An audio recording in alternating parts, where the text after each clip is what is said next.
এইটো চৰকাৰৰ আপত্তি বুলি নহয়, এইটো ৰেগুলাৰাইজেশ্যন কৰাৰ নিৰ্দিষ্ট দেশৰ বিধি আছে, নিয়ম আছে। কেতিয়াও বেকডেটত, কাৰণ তেওঁলোকৰ চাকৰি কণ্ট্ৰেকচুৱেল হিচাপে যেতিয়া যোগদান কৰিছিল, সেই ডেটত আপুনি কেনেকৈ ৰেগুলাৰাইজ কৰিব নোৱাৰে। আজিৰ ডেটত তেওঁলোকক যেতিয়া ৰেগুলাৰাইজ কৰা হ'ব, তাৰ ইফেক্ট যিখিনি বেনিফিট সেইখিনি আজিৰ তাৰিখৰ পৰা কাউণ্ট হ'ব। চাওক, বেলেগ ৰাজ্যত ক'ৰবাত ডকাইতি হৈছে কাৰণে আমি ডকাইতি কৰিম নেকি? বেলেগ ৰাজ্যত অন্যান্য কিবা অপৰাধমূলক ঘটনা হৈছে সেইকাৰণে আমি কৰিম নেকি?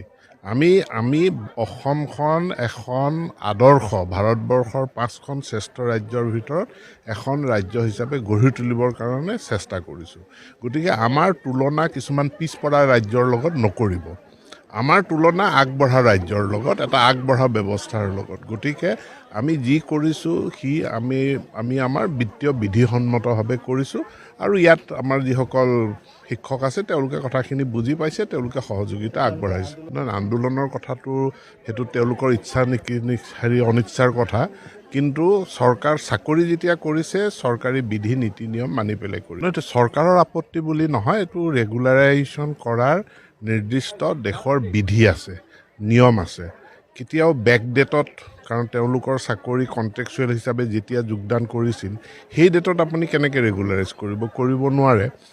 আজিৰ ডেটত তেওঁলোকক যেতিয়া ৰেগুলাৰাইজ কৰা হ'ব, তাৰ ইফেক্ট যিখিনি বেনিফিট সেইখিনি আজিৰ তাৰিখৰ পৰা কাউণ্ট হ'ব। চাওক, বেলেগ ৰাজ্যত ক'ৰবাত ডকাইতি হৈছে কাৰণে আমি ডকাইতি কৰিম নেকি? বেলেগ ৰাজ্যত অন্যান্য কিবা অপৰাধমূলক ঘটনা হৈছে সেইকাৰণে আমি কৰিম নেকি? আমি অসমখন এখন আদৰ্শ, ভাৰতবৰ্ষৰ 5খন শ্ৰেষ্ঠ ৰাজ্যৰ ভিতৰত এখন ৰাজ্য হিচাপে গঢ়ি তুলিবৰ কাৰণে চেষ্টা কৰিছোঁ। গতিকে আমাৰ তুলনা কিছুমান পিছপৰা ৰাজ্যৰ লগত নকৰিব।